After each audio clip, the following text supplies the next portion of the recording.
दोस्तों नमस्कार। मैं हूं आर्किटेक्ट अशोक गोयल और अशोक दिल्लीवाला शो में स्वागत करता हूं आपका। दोस्तों, जैसा आपको विदित है, काउंसिल ऑफ आर्किटेक्चर के चुनाव हुए थे। नई टीम आई थी लगभग 2 साल पहले। बड़ी उम्मीदें देश भर के आर्किटेक्ट्स को थी। नए प्रेसिडेंट साहब से लगभग 2 साल पहले काउंसिल ऑफ आर्किटेक्चर के दफ्तर में मेरी उनसे लंबी मुलाकात हुई थी। कुछ विचार उनके सामने मैंने रखे थे और लगातार पत्रों के माध्यम से, सोशल मीडिया के माध्यम से काउंसिल ऑफ आर्किटेक्चर के प्रेसिडेंट और अन्य पदाधिकारियों के साथ मैं लगातार संपर्क में हूँ। मैंने उनको बहुत से ऐसे सुझाव दिए जो आर्किटेक्ट्स की भलाई के लिए, प्रोफेशन की भलाई के लिए उपयोगी हो सकते थे। हमें विश्लेषण करना होगा कि पिछले 2 साल में क्या नए परिवर्तन आए, क्या हमने पाया। जैसा आपको मालूम है कि देश भर में all India council of technical education engineering की पढ़ाई हिंदी के अलावा, अंग्रेजी के अलावा अन्य क्षेत्रीय भाषाओं में भी शुरू करने जा रही है। जेई पेपर 2 और जेई पेपर 1 का इम्तहान हिंदी अंग्रेजी के अलावा अन्य क्षेत्रीय भाषाओं में भी होना शुरू हो गया है। लेकिन इस मामले में काउंसिल ऑफ आर्किटेक्चर ने कोई पहल नहीं की। नाटा का इम्तहान अभी भी सिर्फ अंग्रेजी में होता है। काउंसिल ऑफ आर्किटेक्चर की social media platform COA social में आज तक कोई हिंदी का प्रोग्राम नहीं बना। सारे प्रोग्राम अंग्रेजी में होते हैं। सीओए सोशल में आज तक कोई ऐसा प्रोग्राम, ऐसी कोई बातचीत नहीं शुरू हुई जो जनसाधारण के लिए प्रोग्राम बनाया गया हो, जिसमें आप एक आम आदमी को आर्किटेक्ट्स के प्रति, आर्किटेक्चर के प्रति सेंसिटाइज करते हों या सचेत करते हों। काउंसिल ऑफ आर्किटेक्चर ने किसी प्रकार की कोई पुस्तक, कोई प्रकाशन ऐसा नहीं निकाला जो आम आदमी के लिए हो, जिससे आम आदमी को आर्किटेक्चर की बारीकियों के बारे में समझ आए, आर्किटेक्ट्स की उपयोगिता के बारे में समझ आए। इस तरह का कोई प्रकाशन काउंसिल ऑफ आर्किटेक्चर ने पिछले 2 साल में नहीं निकाला। काउंसिल ऑफ आर्किटेक्चर ने सुप्रीम कोर्ट का जो नया जजमेंट था आर्किटेक्चर सर्विसेज के बारे में, उसके बारे में अभी तक किसी प्रकार का कोई काउंटर मुकदमा या अपील नहीं डाली। देश भर में फर्जी आर्किटेक्ट्स का मामला बड़ा विकराल है।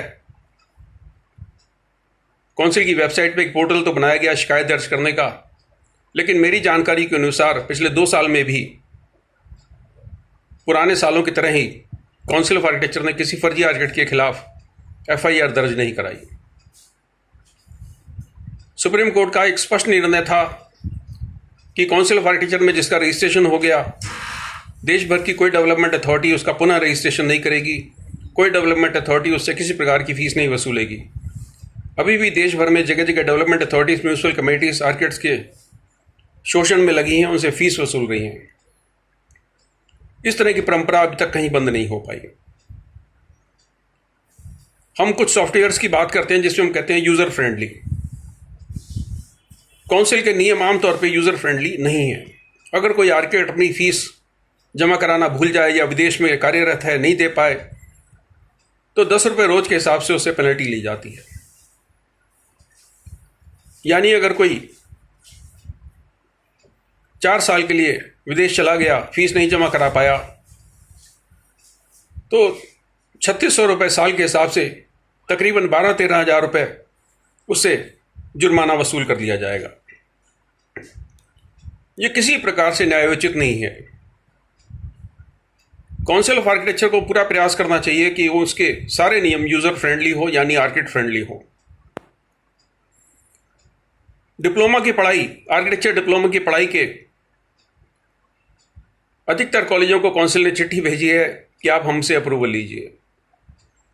डिप्लोमा आर्किटेक्चर के छात्रों की भलाई के लिए काउंसिल ने आज तक कोई योजना नहीं चलाई। मैंने इस बारे में सुझाव भी दिया है कि काउंसिल ऑफ आर्किटेक्चर इन लोगों को जूनियर आर्किटेक्ट की तरह रजिस्टर करे, ताकि डिप्लोमा आर्किटेक्चर वाले स्टूडेंट्स फर्जी आर्किटेक्ट ना कहलाएं। देश भर में विभिन्न आर्किटेक्चर कॉलेज में फैकल्टी की पोजीशन अभी भी 35 से 40% खाली पड़ी हैं। इस मामले में कोई सकारात्मक प्रयास मेरे को नहीं दिखाई दिए।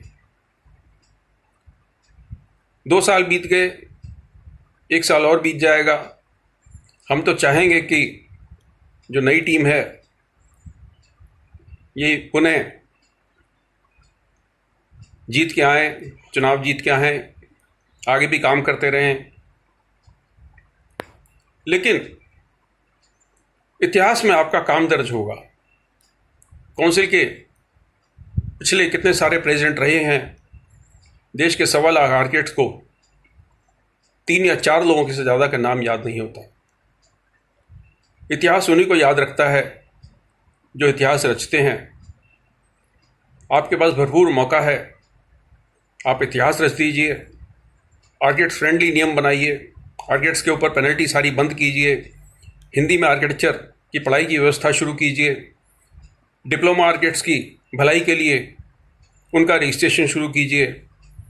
सभी आर्किटेक्चर कॉलेज में पूरी फैकल्टी की व्यवस्था कराइए।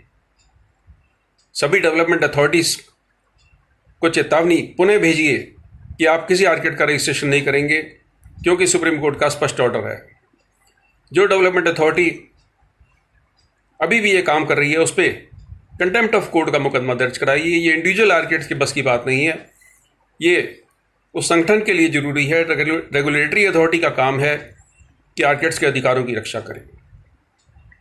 मुझे हमेशा की तरह काउंसिल की नई टीम पर पूरा भरोसा है और मेरा उनसे आग्रह है, उनसे निवेदन है कि जल्द से जल्द अपने सारे नियमों को आर्किटेक्ट फ्रेंडली बनाएं। जैसे सॉफ्टवेयर यूज़र फ्रेंडली होते हैं, council of architecture architect friendly हो। काउंसिल ऑफ आर्किटेक्चर के दफ्तर में इनके पदाधिकारियों से मिलने का समय बताया जाए, ताकि देश का कोई भी आर्किटेक्ट वहाँ पर जाके आपसे संपर्क कर सके। समय निश्चित किया जाए कि कब काउंसिल के प्रेसिडेंट साहब काउंसिल के दफ्तर में बैठते हैं, वाइस प्रेसिडेंट साहिबा कब मिलेंगी, एग्जीक्यूटिव काउंसिल के मेंबर कब मिलेंगे। सारा सिस्टम ट्रांसपेरेंट होना चाहिए, सारा सिस्टम पारदर्शी होना चाहिए। देश में 1.25 लाख आर्किटेक्ट्स हैं, इसमें बहुत से विद्वान लोग हैं जिनकी आपको मदद मिल सकती है, लेकिन उनको नहीं मालूम कि काउंसिल के दफ्तर में कब किससे कहाँ मुलाकात हो सकती है। मेरा आग्रह है काउंसिल की टीम से कि आर्किटेक्ट से जुड़ें, जनता से जुड़ें, समाज से जुड़ें। शुभकामनाएं, नमस्कार।